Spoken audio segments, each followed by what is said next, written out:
welcome to a new season and a new episode of Entrepreneur Sessions, the podcast. I'm your host, Jennifer, and here's my co-host, Mario. And we have some amazing, exciting guests that we're going to be talking to today. And since this is the first podcast of the year, we wanted to focus on an important topic that we think is relevant to all business owners, and it's how to market your business in 2021. This year is obviously a very unique year, just like last year. So I'm very excited about the guests that we have on the show today. I'm going to introduce our first guest, which is Athena Kavis. Is a serial entrepreneur who has been featured on Business Insider, Yahoo Finance, and Future Shark. And she was fueled by an unfulfilled career. She started her first online business with only $200, and she ended up making more than $25,000 in 6 months. So she has founded many other companies since then and has founded a lot of fun side hustles that she uses to invest in her travels. So she's going to be giving us some great information tonight. And then next we have Corey Reese. Corey started as a successful model back in 2003 with features in magazines, billboards in Times Square, commercials, and more. And then Corey transitioned from being in front of the camera, in front of the camera in 2006 with a newfound passion, which is photography. Corey left his full-time career, which was as an IT professional in 2008 to pursue photography full-time. And that's when his road to entrepreneurship began. So Corey is now an avid educator. He's with over 55,000 students online. He teaches them photography. He's a marketing expert. He helps companies create 6 to 7 figure businesses online. And he's a visual guru who pays acute attention to detail. And he's a rare talent, and he's a highly sought after by his celebrity clientele. So welcome to Corey. And last but certainly not least, we have Edem Jimbo. Edem is an artist, and founder of Tombow.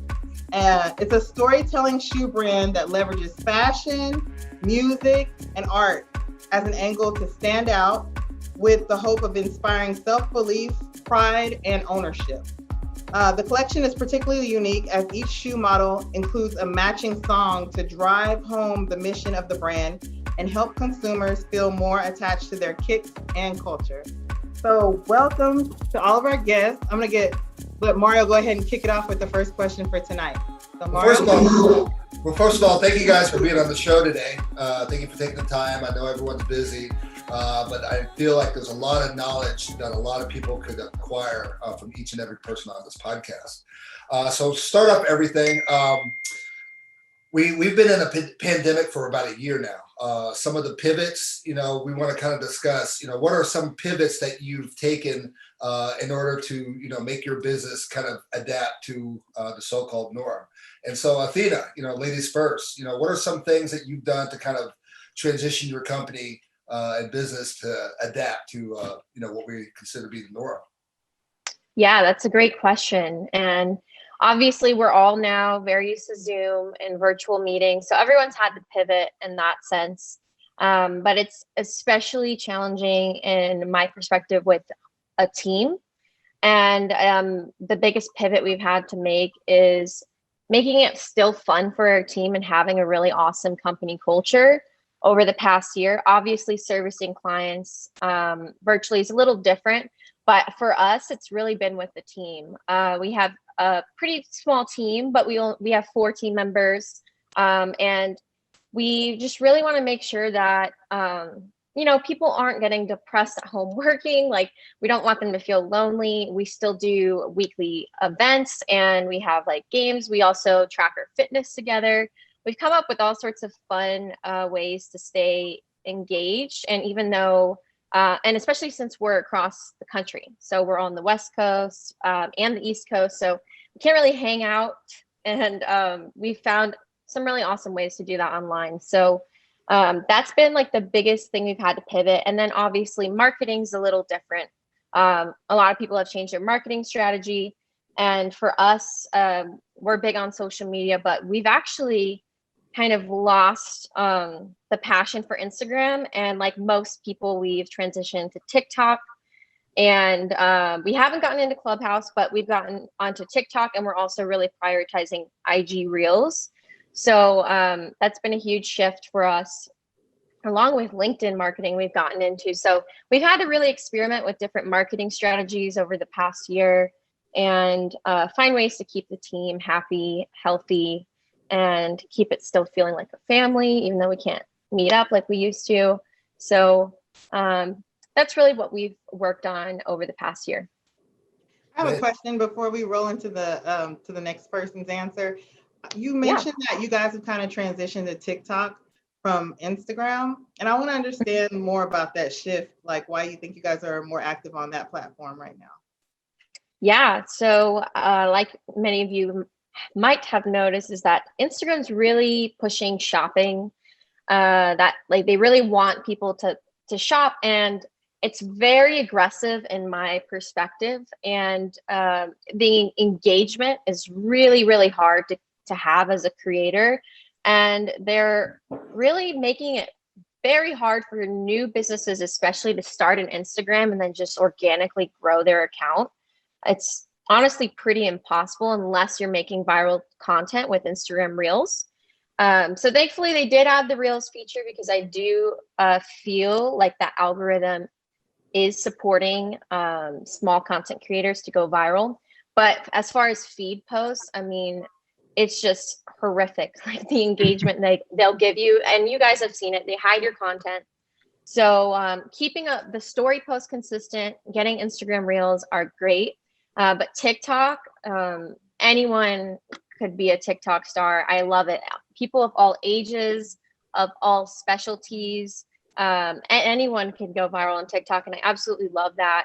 And I really love that they're moderating the platform to make sure the content is kind of family friendly. So I think the platform's great for just about anyone. Awesome, thanks. That was a great question, Jennifer, because that was actually going to be the same question I was about to have. So, oh, sorry, I just hijacked it. Took the words out of my mouth. So, Edem, how you're in your business and kind of describe what your business. So, how did you kind of adapt to the north? All right. Speaking about pivots, it's funny because 2 weeks, I'd say right about December, the last week of December 2019, I had actually gone to the embassy to try to get a visa to go to Asia, and they wouldn't give me one because of some issues of some paperwork that was missing. And then 3 weeks later, a couple of weeks later, COVID hit. Now that's a pivot, because I'd already bought my ticket, I'd booked my hotel and everything to go to Asia, and then to go visit the factory that's going to manufacture my shoes. And then COVID happened. Now I had to be like, okay, do I go ahead and proceed with this? But what I really reminded myself, since I'm in marketing and I've been doing graphics, web for a long time, a lot of the things I was trying to communicate to my prospective clients when I was freelancing and even just at work is go web, use web, go digital. I had to take that to the next level and embrace going virtual. So I had to continue working with the factory virtually, getting on Zoom calls just like this, and they show me what they're actually doing, and I directed from there. When you talk about the music angle, I had to get on calls and Zoom calls with dance groups in Ghana, in Kenya, in New Jersey, in Nigeria, so that they can make the song that I actually want, get the production right. I want to see the choreography. So really, I had to fully embrace going virtual like I never had before. And I just think it was something that, it was kind of easier for me because I was already familiar with how tools work in the cloud. So it was easier for me to embrace that and take with it and just run with it and not sit back and say, okay, well, the world shut down, these things can't be done. And as much as I'm in a space where I'm working with a physical product. So let's be real, people are not going around anymore, right? People are not going outside.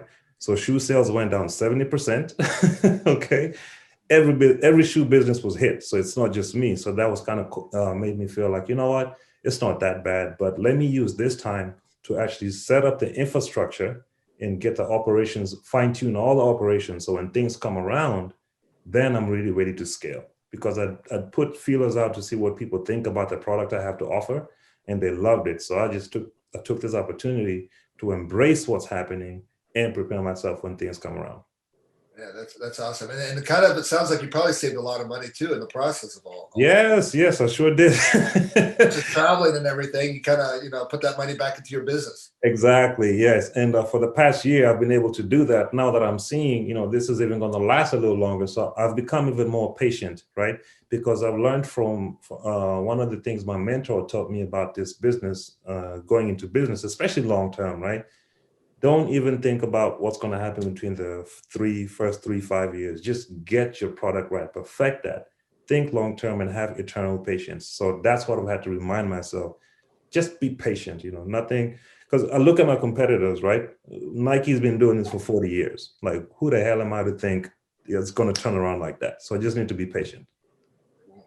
Awesome, man. And then Corey, man, kind of tell us a little bit about your business and how you adapted to the social norm.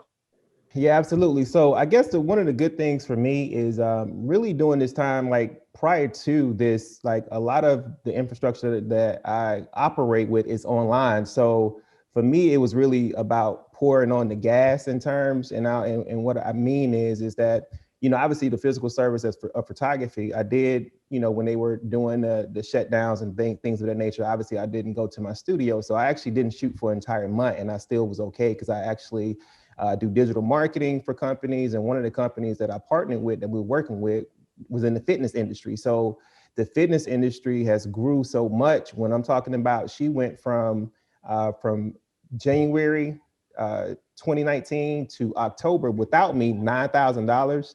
And at December 2019, once I started running the ads to like even June of 2020, we had already did $1 million online of sales. You know what I mean? And that was all through just kind of going back, revamping her actual marketing, and just kind of really making sure that her digital platform was in place, because she is online completely. She doesn't have a physical store. So that actually worked out perfectly. And then as for me, a lot of the people that find my business is through some of the organic searches and optimization that I've done on my website. So once they lifted being able to shut down the non-essential business and other businesses were able to open, like really and truly, like people were right back reaching out, asking about services. I was shooting. I actually opened a new studio during that time. So it was almost just kind of, for me, more of just kind of keeping safe in terms of just having those protocols, because obviously with some of the bigger shoots that I was able to complete, these companies were asking for COVID policies and that type of thing. So in terms of shifting, I had to just make sure that I had cleaning stations set up in place and things of that nature. But really from an online perspective, it's just really been awesome just because I've already been there. So I can understand you guys in turn, if you didn't have the infrastructure already in place, now having to kind of do it, because when I was doing it, it was people online, but now that people are being forced, it kind of really crowds the market, if you will. So now you're having to really push out against everybody else that now has the idea to have to be online because that's essential. So I think for me, already being online, it kind of really helped to be able to kind of expand what I was doing in terms of the offerings and that type of thing.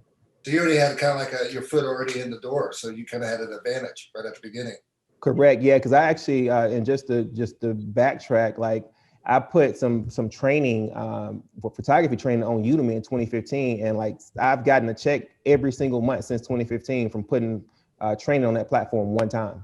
So you know what I mean? So just different ways, like as an entrepreneur, I think we all kind of get creative in terms of how we are able to grow our actual net worth and our actual income, and just having our hands, I actually own real estate, you know what I mean? So it's just really having different avenues and different ways to create wealth for our business.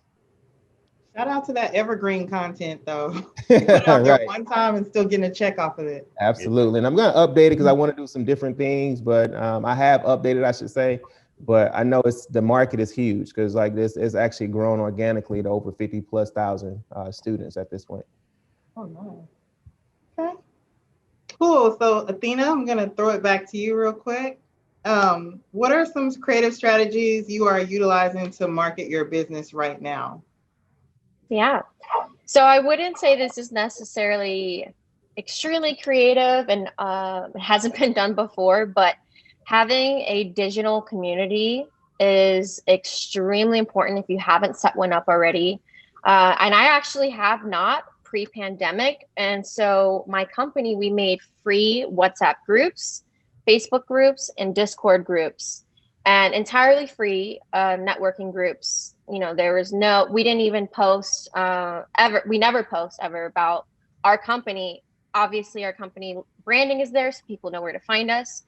But having those communities set up has helped our business tremendously. And it's easy to set up, it's free, and it's free for others to join. And we've been marketing to join those groups on our LinkedIn. And that has been the biggest strategy that has helped us. And I can't recommend it enough. If you don't have one set up, go ahead and just make a free group on Facebook, WhatsApp, or Discord, any platform you want, even an email marketing list. You can kind of have a community there. So that would be the thing I suggest to everyone. And then also, obviously now more than ever, you need to have a good digital footprint. So you have to develop, a website, social media, get reviews online. And before the pandemic, I had those things set up, but I really wasn't prioritizing them because I had face-to-face networking opportunities. And there's just so many opportunities to meet people in person. So I'm like, I don't need to stress it. But last year, we really had to dial in and make the perfect website, start collecting reviews, start posting more on social media. And if you aren't already doing those things, you definitely need to do it this year, because who knows when the pandemic is ending and when life goes back to normal. So those are like the two things that I've done over the past year that have really helped. That's awesome. Can you give everybody a little bit more background on your business? I want them to kind of understand what you do. Yeah, so I do a lot of things. So to keep it simple, I'm referring to procurement PPE for the groups and the digital footprint that we've really developed. That's a PPE database where buyers and sellers can make listings and trade PPE. And another company of mine that I own is a Tesla rental car company in Vegas here. And I also have a marketing agency. So I'm partnered with my amazing partner, Lisa Wynn, and we run those companies together. And we have a really awesome team that runs everything. We do everything together. So that's a little background on my companies. I love it. Thank you. And great suggestions. Groups are super important.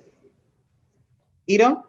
Okay. I would say in terms of strategy, I like to begin with the core of it being the story, right? What story do you have to tell? Then the story, whatever story you have to tell, then the strategy follows that. So in my case, the story that I have to tell is a story that is pretty much a global story, right? It's about a young African girl who wants to become a professional dancer, right? In today's age, but she comes from a village and has old school parents who are not about that life, right? So a lot of people have been through situations where they want to pursue something, but either the people around them or their family don't want them to do that. So throughout the trials and tribulations as a family and a unit, she ends up convincing her parents to buy into her dream. And as she buys into her dream, they end up forming a dance group. And as a dance group, they get to tour the world and become a really successful dance group.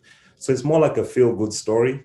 And what I've done is taken that story and collaborated with people. So what I've been doing over the past 8 years by working in the African entertainment industry is building relationships. So it's not just me trying to market this myself. I'm collaborating with other people to help tell that story. This right here is a collaboration. So I take every opportunity that I can to help communicate that story. And you never know who might see it and like it, and they'll pass on that message. So what I would say is collaborating with people, taking every opportunity you have, and use other people to tell that story for you, because those relationships that I've built over the past 10 years, a lot of them have become huge influencers with millions of followers. So when I'm ready, I've already pre-told them that story that I have, and they're willing to share it. I mean, that's like a huge opportunity that I don't even have to pay for, but it's because of the work I had done 8, 10 years ago. And Jennifer, we go way back working in this industry. So I would say that has been my strategy, but it's not really something that started this year. It's something I've been building towards, and I will continue to fine tune it and hopefully get it to 40 years from now. We'll sit back. I don't know if Zoom is going to exist 40 years from now, but whatever holograms. holograms, yeah, whatever platform will exist at the time, we're going to use, and this will look like crap quality, but guess what? It worked. I love it. So I already found a theme between what you and Athena have said, because there's a theme of relationship building and community. Oh my gosh. So the fact that you guys both kind of communicate that in different ways, but it still shows that importance of that. So that's really cool. Yeah, people underestimate it, big time. Yeah, definitely. Corey, what are some creative strategies you're using to market your business right now? Yes, and actually just to kind of piggyback on what both of them says, I think for me, mainly I've been really focusing on other people's business, because my business actually runs itself. But what I've kind of really dug into her mind is to really tell her unique story of why she started her company and because at the end of the day, it's always going to be other people in the field of what you do, but nobody else has your exact story. So we've been able to really utilize that story and actually understand what problem are we solving for the people? What makes your product different from the next person? Even though, like I said, it's like, he's, different people sell shoes, but what is the unique thing about, and if the story is the unique thing about how that brand came together, that's what people connect with. So through that, we've been able to build her social media account. And then obviously just kind of really connecting with the people. Like what I also told her as well is like really the 3 type of posts that I have her posting, which is a buy post, a money post, which is selling the product. Also something educational, whether that's how to use the product, and then something funny like the memes and that type of thing. So we have been able to organically grow her following through being able to connect with the people in that way, as well as during this time, I want to make sure everybody is building their website and making sure their website property looks super good. And then when people go to it, they see that it's legit. They see that this is a quality, that you took time to put this together, and people are more comfortable because people buy from people they know, like, and trust. So having a property that looks good and you're able to connect with the people and show them how you can help them, that makes a world of difference, because I can tell you this, people do not care about you unless they know how you can help them. And we kind of continue to see that forever and forever. And then also with the email list building, that's been substantial as well. Like during that time, just kind of putting a little coupon code up there where people can subscribe and get a discount on the product right away. And we've been able to recover a big amount of income through the email list, because not everybody that actually adds themselves to the list or visits the website, they don't buy the first time. So being able to have something like Klaviyo, where you're able to create lists based off of what actions people have taken on the site, and then you can send customized emails, and even like from the abandoned cart emails, to be able to recover some of those purchases and be able to add and increase your income through that way. I'm going to segue for a second, not to go off subject too far, but Klaviyo, I'm starting to hear people talk about it in Facebook groups and different things like that. Really, really quickly, without going too far off, what is the big difference regarding like using Klaviyo versus a MailChimp, or, some of these other traditional ones, a Constant Contact, and there's another one I like, but I can't think of right now, but. You said what? Mailer Lite. Oh yeah, Mailer Lite. That's the one I was thinking about. Gotcha. I do use GetResponse on my personal platform. And what I will say that the big difference that I see between GetResponse and Klaviyo in particular, because those are the two that I'm most familiar with. Mm-hmm. I know for sure with Klaviyo, some kind of way it's connected to Shopify. So you are able to see what subscribers has done what automatically, where some of the other ones you have to kind of build out and tag people that they've taken certain action. With Klaviyo, it actually goes and tags people. So for example, I can put together, let's just say somebody has subscribed and they've bought one product, like I know exactly what product they've actually purchased. Now I can kind of put together a sequence to take them down a process to educate them on another product that can help them amplify the results that they're trying to get, but that product actually does something different. So I'm able to really segment the list by what people are doing. If they haven't bought, I know they haven't bought. Now I can kind of maybe send them some incentives to take that step. And once they've taken that step, now I can kind of create campaigns to help further that process of taking them down that lane, if that makes sense. Nice. So basically, you create the tools that kind of builds that virtual relationship. Yep, because that's important. You know what I mean? Because at the end of the day, like you building that relationship, and it's not just buy. You're able to educate them on what they're looking, and obviously understand it. What I always tell people do not buy if they don't think they have a problem. But if you can explain their problem better than them, they think you automatically have a solution, and that's kind of really how we approach it. Exactly. Every business is there to solve a problem. So. Yeah. I like it. So it sounds like Clavio's really focused a lot on the customer journey. It's really like tracking their movement. So that's pretty cool. Anyway, Mario, I'll throw it back to you. Don't worry. This next question, you guys might have answered it to a point, but this is not even just related to the whole COVID. This is just as a business in general. So we run into all kinds of different challenges. A lot of misconceptions people have as far as being a business owner or entrepreneur is that, hey, now we're banking, we make up our own time, we're living large and all that stuff. But people don't realize that there's a process behind that. And yeah, you might be thinking we're living large, but our bank account says something completely different a lot of times as a business owner. So start with you, Jimbo or Edem. What are some challenges that you've run into as a business owner? Well, the first time I had to empty my life savings. Let's start there. Because you know it's funny how you always hear about successful owners, entrepreneurs who tell you about, oh, when I really started, I used all my life savings in my 401k. Until you have to do it, then it gets real. But I will tell you, I would say the biggest one was actually finding someone who, because of what I'm actually creating, right? I'm relying on someone else to actually create it, right? I come up with a concept, I build it out, but it's in someone else's hand. That's like totally different from what I do. Because if I want to do a painting, I just pick up a canvas, paintbrush, and do it. But now I'm actually relying on somebody else to create that art piece for me, because shoemaking is an art form. So that was the hardest part, because I had to I've been through about 8 factories now to actually get someone to do it right. Yep. I've been to conferences, I've called tons of factories, and especially when you're starting out, they don't want to work with you because number one, you're a startup, right? You don't have the big money, and factories are in the business of keeping you away. They don't want to take your phone call. They want to make the product, send it your way, and say bye-bye. Unless you're coming back to make another bigger order, they don't want to talk to you, right? And especially someone that's starting out like myself, with coming up with their own shoe, is a new customer. And you guys know, a new customer costs so much money that they don't want to spend that time training you and telling you what it needs to be, because you don't know everything, right? Yeah, and then some of them just hang up on you. They don't return your calls. Some even make prototypes, right? And then they don't send it to you. Yeah. Should require that. Yeah, but you got to be willing to go through that to actually stake it out long enough to get to your endpoints, because every business goes through whatever struggles they have. So running into those, to me, those are just potholes. They just keep moving. And here we are today.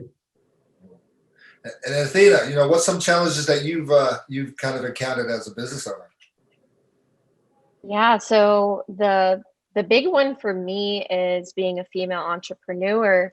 I've had difficulty in working with men, and I don't mean to throw men under the bus here. I'll talk about working with women too. But men specifically, when you're starting a career as an entrepreneur, you're going to deal with creepy men and sexist men. And the biggest thing for me is that I've struggled with creepy men who literally want to work with our company because they want to be around my partner and I, which we're flattered by, but it can get pretty out of control. We've had some pretty weird situations, very uncomfortable ones, very disrespectful ones. And what I've learned from that is that you can immediately tell, honestly, when it's going to be that type of client or man to work with. And in the beginning, we worked with them because they're a client, right? And you need the money, and the opportunity would be great for your portfolio, and of course the money would be great too. But I've learned that it is always best to just turn away the opportunity, because it will really affect you emotionally and mentally throughout the process of working with that person, because it's just draining. I mean, they're really, their intention to work with you isn't for your services and your brain. It's to make you feel uncomfortable and expect just really bizarre things out of you. So to any women listening right now, I really suggest that if you are in this situation where you have a potential client or project with a guy who makes you feel uncomfortable, please say no matter how bad you need the money. I really don't think you should do it. And then of course there's men who are just simply sexist, where they don't even give you the opportunity to work with you. So that's been a challenge, but it's not a problem because there are so many awesome men to work with out there. You will filter them out and you will start attracting really awesome men to work with once you cut out the creepers. So I've noticed when I've worked with the creepers, more just keep coming for some reason. And it's like, they're referring their creepy people too. So just work with awesome men and keep it consistent there. Awesome.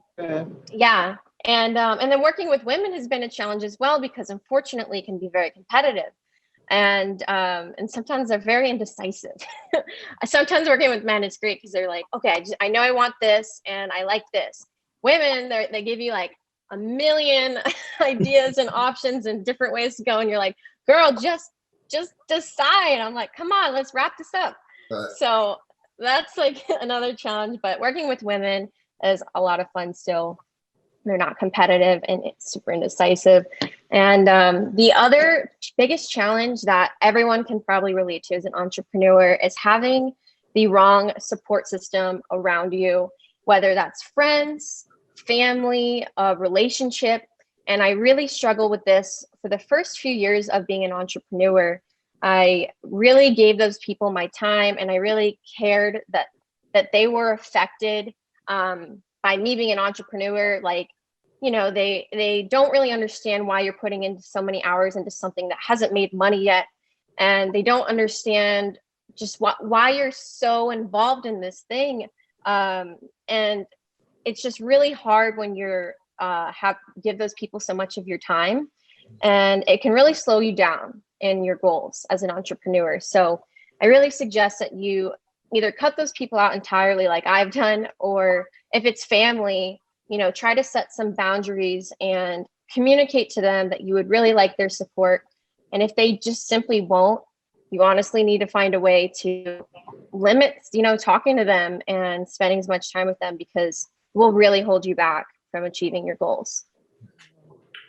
That reminds me, that's a really good point. Mario, what was that thing Mario was on?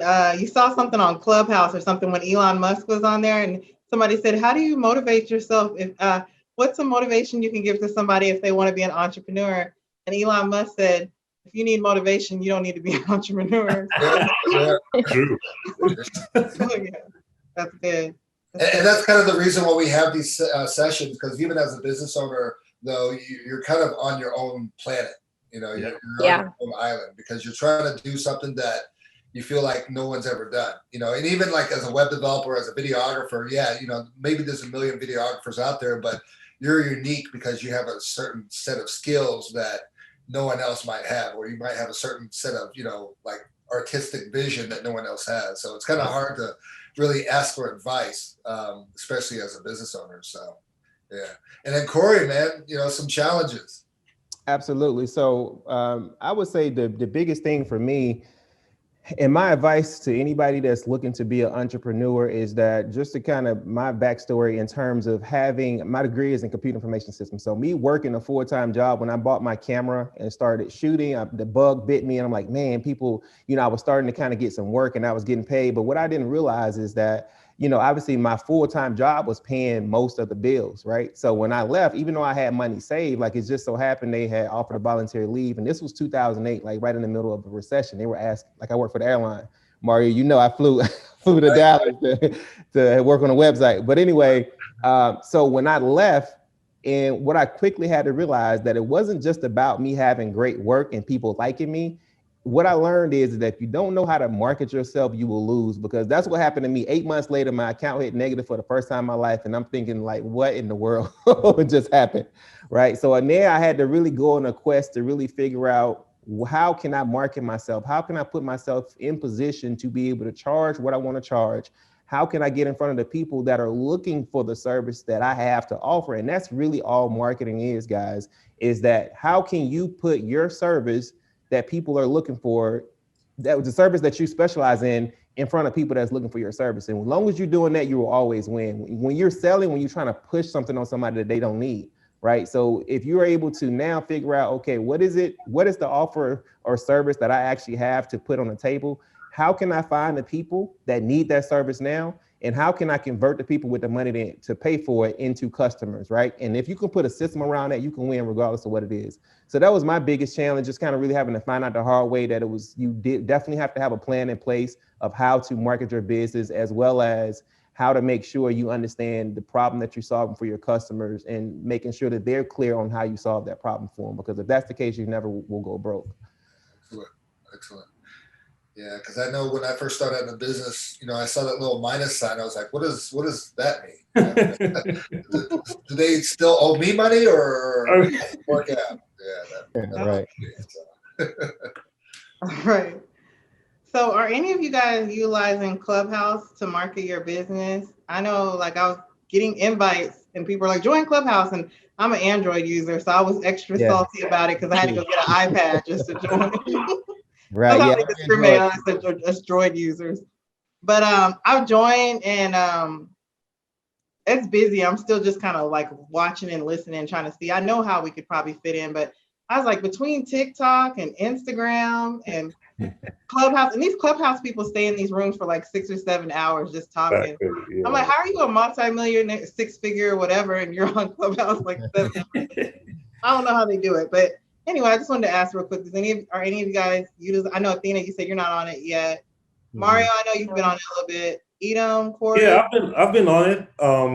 I see how it can work, right? But I think right now I would probably join it once I'm comfortable knowing the operations of my business is good, right? Because of the time investment that it would take, because it's time consuming, right? For you to get the best out of it, you need to spend time on there.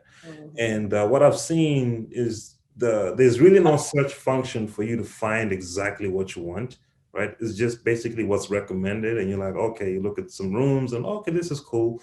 If they had built it in a way where I could search for what I want, maybe they've changed it because I haven't logged in a month or so, then I'd be more likely to spend some more time on there. Yeah, but I could see how it can be effective for, if you find the right group, right business, right niche, I could see it. Yeah. I think it's definitely a cool concept. It's like you said, though, it's very time consuming, especially because you're in a room with 900 people. Yeah. I think the value is in becoming an authority on the platform. And how many times you got to raise your hand to get on the stage exactly to become authority and make sure you say something that makes sense. So, but we'll keep watching. I'm interested in that. But okay. Didn't Twitter introduce something similar to that? I don't know. The last thing I heard about Twitter was the fleet. No, they did fleet already, but I saw that they did introduce something, voice related. Yeah. Oh, just wow. Time before Zuckerberg does it too. I know, right? He's going to make his own Clubhouse. Copy and paste. He does not shy. Exactly. Yeah. All right. Mario? So, there's a lot of risks that we take in this business, we could either be entrepreneurs or we could just, do an 8 to 5 and call it a day. I've been in positions where I work corporate and a lot of the guys, 9:00 in the morning, talk about, okay, what are we doing for lunch? And I'm like, we just got here. Or they're talking about video games. So I'm like, I don't even know what video games are. I'm so busy trying to build a business. And so, coming no pun intended. Entrepreneur.com. Okay, go ahead. And so as an entrepreneur, as a business owner, we kind of get away from that safety net and we're kind of focusing on our niche. So during that process, we take a lot of risk in the company. So, Corey, starting with Corey, what are some risks that you've taken in your business? Absolutely. I think for me, one of the biggest risks I took was investing $10,000 in mentorship because in my mind, obviously that was a lot of money for me, but I knew that if I got the information, because I was always that person that looks at all the webinars, all the information. I would take action on what I learned, but I would never pull out my wallet to buy anything, right? But what I saw happen as I took action on the free content, I was getting some movement, but I didn't have the strategy of what make that work long term. So I said, you know what, if I've gotten this far, if I've gotten this result, this movement from what I learned for free, how much more can I learn from being able to pay and take a deep dive into really the full strategy of what makes that work? And really betting on myself that saying, hey, you know, I'm gonna put this money on the line. I'm gonna do what I need to do to make it happen. And literally within 6 months of investing that $10,000, I had created a second six-figure business in 5 months. So that's one of the biggest risks that I took, just kind of really investing myself, investing in mentorship, because obviously if you want to understand like the road ahead, just ask somebody who's already been down that road, you know what I mean? Because so you can help shorten that gap for yourself.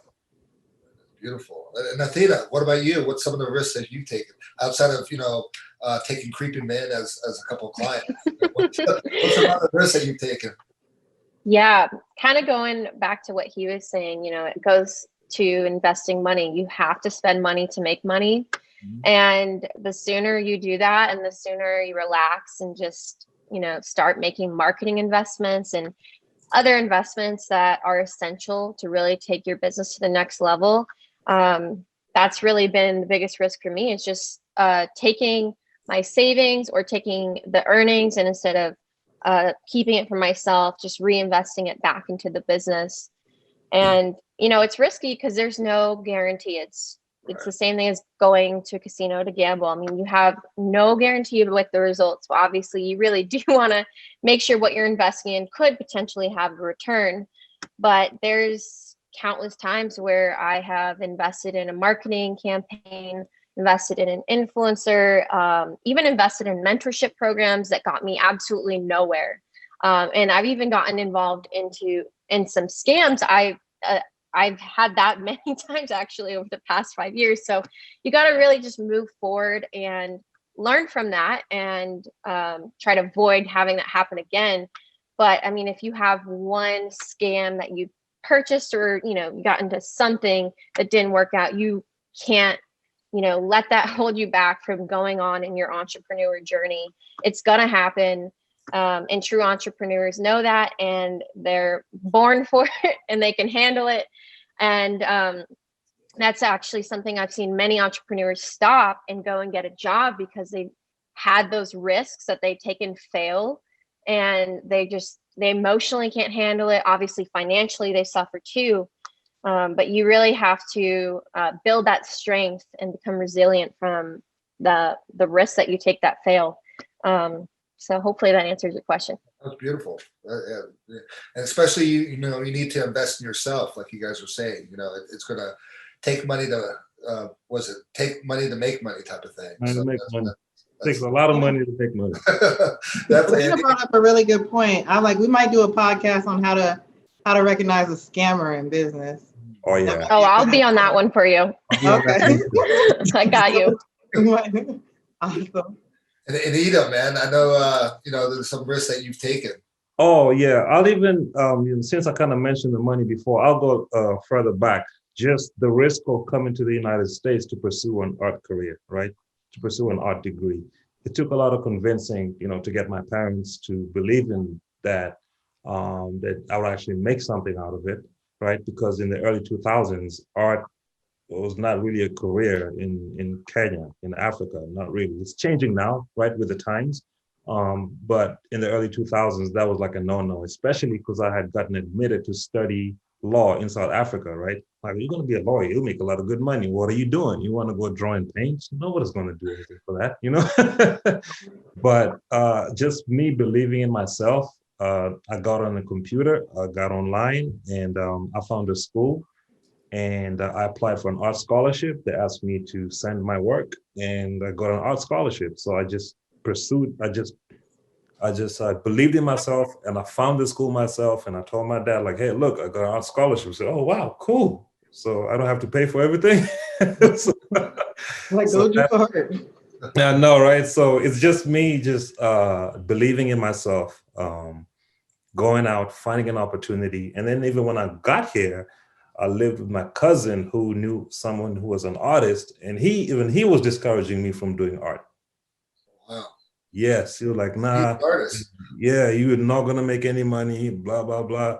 I wish I could find him now. Be like, look, you just gotta believe in yourself. And back to what Corey said, it's about showing your work to the right people who will pay for it, right? So that's what I've always believed in doing. Fine, somebody may not buy it now, but the right person will if they see it. So it just comes down to marketing, not just sitting in the studio and painting. That's not gonna get it done. Is that one of your pieces behind you? Yes, that is. Oh, crazy story. Show it to us. Or it's gonna fall over or something? No. I had just finished it. Yeah. So this is a South African musician. He passed Yeah. away in maybe like 8 years ago. So I Yeah. did like a tribute painting of him, and then I Okay. posted it on Twitter. And then Yeah. someone hit me up, like, "Yo, that's such a dope painting. Like, that's my dad." I'm like, "What?" Like, Oh, my wow. I said, "Oh, okay, I'm gonna send it to you." Like, just crazy how I just posted it, and Yeah. he saw it. Like, his son saw it. Like, what are the odds of that happening? You know? Wow. It is a So that beast. just shows you, like, just Yeah. do it, put it out. You never know who's gonna see it. Yeah. And that even comes back to like these podcasts that we do. You never know who's watching. You never know who's watching. We do these things that, a lot of times it encourages me, but there's so many other people that it encourages that we don't even realize. It's amazing. So Yeah, it's my neighbor who was 10 when I was 8. He's the one who inspired me to start drawing, because he had done this drawing on this bus that used to drive in front of our building, and I wanted to draw like him so bad, but it never looked as good. So I just kept doing it. The one day I was in school and someone saw it and said, "Who did that drawing?" I'm like, "I did." I said, "Damn, that's dope." I'm like, "Oh, I guess I'm good, you know?" And then I started doing it more. And then in December, he found me on Facebook. And I'm like, "Dude, do you not have a career because of you?" He's like, "What do you mean?" Yeah. And Edem's being humble. You curated art for like some major buildings in Dallas, but we'll leave that. Yeah. Shout out to you. Mhm. All right. that's it. All right. So all of you guys, as we get ready to wrap up this podcast, we got a couple more other questions. One of them is, what advice would you give to someone who is interested in entering the world of entrepreneurship? And I guess I'm going to throw it to Corey first. Gotcha. I think it just kind of plays back to kind of what I was saying in terms of really being clear about what you're trying to create and what you're trying to do, and understanding, do your research on your market, understanding who are your customers, what type of stuff, what are they interested in, what type of, what do they do online, so that you can use that information to be able to target. That's one of the biggest parts of being able to use social media, I say the right way, because a lot of people, it's millions of people with the phones in their hands at any given time, carrying out their day-to-day activities, and that includes purchasing goods and services. So how can you put your product in front of those people that need your services? So if you have a clear plan on who those people are, you know exactly how to attract those type of people. It's almost like if you're going fishing, you know what I mean? You got to understand what type of fish you're trying to catch. What bait do you need? You know what I mean? I say bait, but you know what I'm saying? Just understanding, like, what is it that you need to put in front of your ideal customer? And if you don't do your research, you don't actually know. And now you put your message out in front of everybody. You just posted on your timeline, and your same family members are the ones liking the post. And you like, man, this social media crap don't work. Of course it doesn't, because really those platforms are really meant to connect family members or people that are in your circle. So if you want to be able to get outside of your circle, learn how to, or you should hire somebody, I should say, if you don't know how to do it yourself, to be able to run those campaigns that's better than you. Obviously, it's okay to learn it, because at the end of the day, you want to understand every piece of the puzzle, even though if you're not the one that's actually running the campaigns, because if you understand each piece, people can't take advantage of you, right? So you're able to properly manage the people that are running those campaigns. But yeah, just know your brand, know your people that you're trying to reach, and be clear on what you're trying to accomplish, and stop at nothing until you make it happen. That's good. You bring up a really good point. It's about really focusing on your targeted audiences versus just focusing on social media. Because if you don't understand, obviously, like you said, Facebook, that's friends and family. So if your grandma's liking your post, don't get mad and say social media don't work. Exactly. That happens all the time with people. And I just look like, man, listen, got to get outside that circle, because at the end of the day, a lot of the times it's not the people around you that's gonna be the ones that support you. It's the people that you connect with outside of that will be the main ones that that you're able to build something crazy with. Awesome. Nice. All right. Athena, what would you give? What advice would you give to someone who is interested in entering the world of entrepreneurship? Yeah, so the biggest thing I would have to say is really commit to your new identity as an entrepreneur.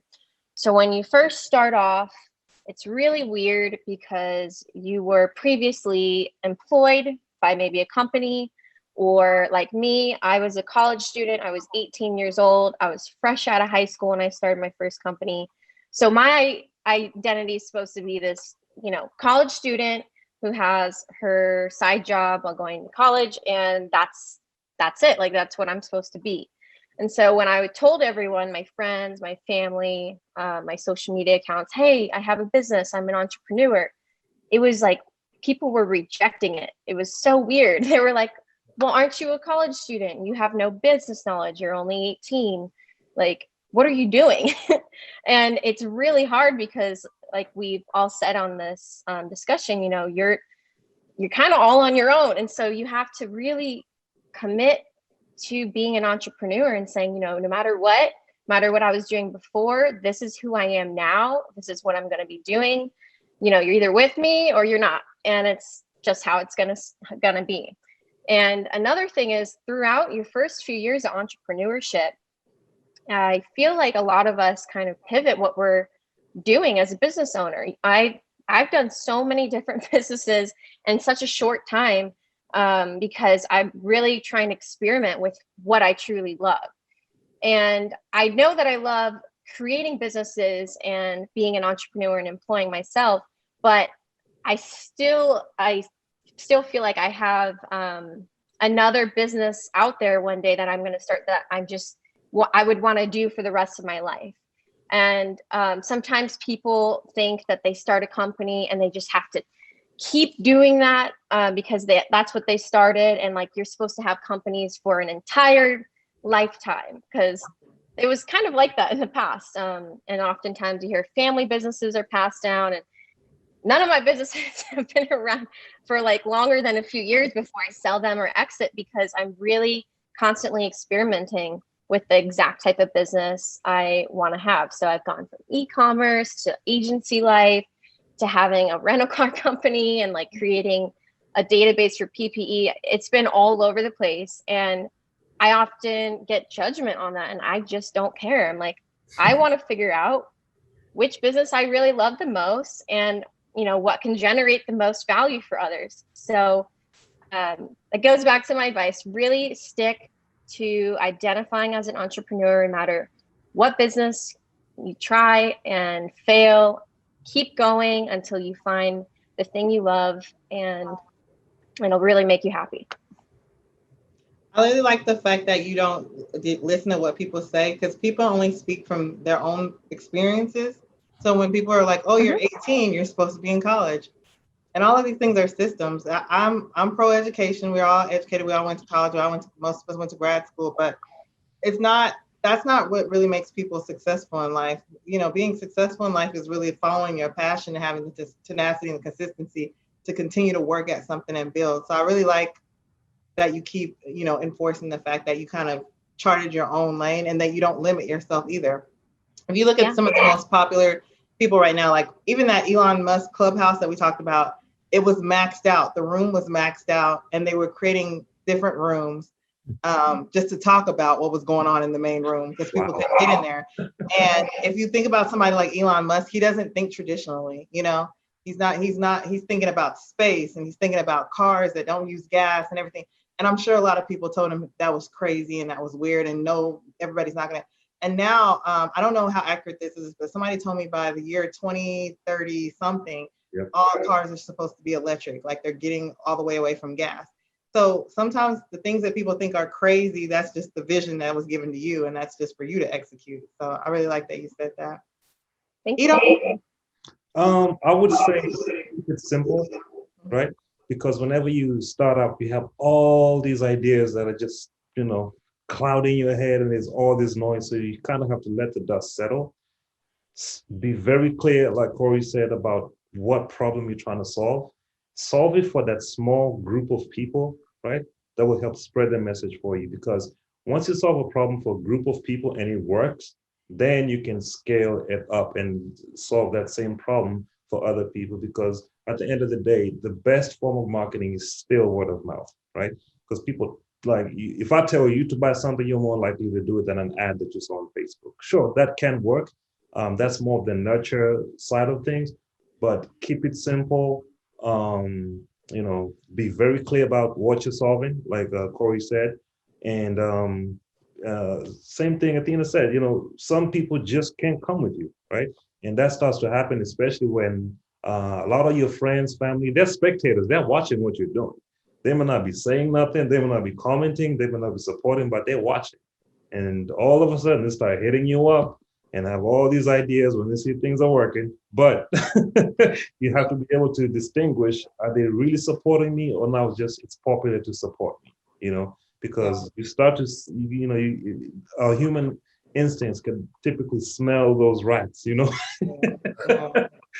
you have to be very careful about who you actually bring in and on that journey with you. So I would just say, keep it simple, keep pushing, believe in yourself, most of all. And then finally, I would say, always make sure you check yourself and make sure that you're evolving and growing and developing. Because once you achieve, sometimes you can achieve a level of success and you think you've made it. And there's still more you can achieve, but you need people to help you as well. So don't be scared to bring people that are better than you at doing some of those functions that you need to scale. Yeah. I'm listening to everybody, and what resonates in my head is your why. Kind of like defining what your why is. Before you even kind of get into business. Because I tell a lot of people, when we first engage in creating that marketing strategy or website or whatever, mission statement, not necessarily the mission statement for your company, but what's your mission statement? Because if you're building a company, you need to define what the company is and not have the company define who you are. So, that's kind of what's resonating as you guys are talking. So great knowledge. Okay. Awesome. And what I got from Edem was the riches are in the niches. Yep. They really are. Yeah. Right? Facebook started with small little groups, right? Yeah. Tesla, even GameStop. Mm-hmm. I know, man. GameStop. I remember I'm not gonna go off. Anyway, GameStop. Somebody was telling me how bad GameStop was doing just 2 years ago, and then that whole stock market thing. That's crazy. So never say never, right? Get the small groups right, then scale. Yeah. Cool. So go for it, Jennifer. Oh, sorry. I was gonna say, how can our listeners connect with you guys? I want everybody to just give you a second to drop your handles, your website, whatever you want to drop, so people can connect. Anybody can start. I guess Edem, you want to go ahead and start? Okay, yes. You can find me on Instagram, Facebook, at My Tombos. So that's where you'll see all the shoes. You'll get to hear some of the music, and I'll be dropping more music later on this year. I got music videos lined up, dance videos lined up, tutorials, and more of the story about what I'm actually trying to do. Awesome. And then Tombo, like on your shirt, right? Might be Yep. My TOMBO. Got it. TOMBO. Okay. Athena? Yeah, so you guys can find me on any social media platform at Athena Kavis, and Kavis is Kavis, and also my website athenakavis.com. You can find all of the brands that I am working on there, and Instagram is definitely the best platform where we can connect. Awesome. Corey? Perfect. Yep. So for me, my main photography website is CoreyReesePhotography.com. It's so funny to me. It's like the new age. I got somebody will reach out and it's like, "Oh, you have an Instagram?" I'm like, "I got a whole website." But they asking for like an Instagram handle. I'm just like, man, I deliberately don't post everything on social media because I post everything on social media. There's no reason to go to my site, but I am on social media. Corey Reese Photo on Facebook and Instagram. Awesome. But Corey said go to his website first. He already put in the work, y'all. Go to his website first. Awesome. Okay, and then you can always reach us at Entrepreneur, which is ENTREPAIDNEUR. So Entrepreneur. We're on Instagram, entrepreneur.com, Facebook, all platforms. So just want to take this time real quick and thank everybody for logging in tonight. This was some great information for us to kick off at least this first quarter of this year. Thank you guys for joining us, and everybody, see you on the next episode. Thank you. Bye, everybody. Good. Thanks, everyone. This was Thank fun. you. Thanks, everyone.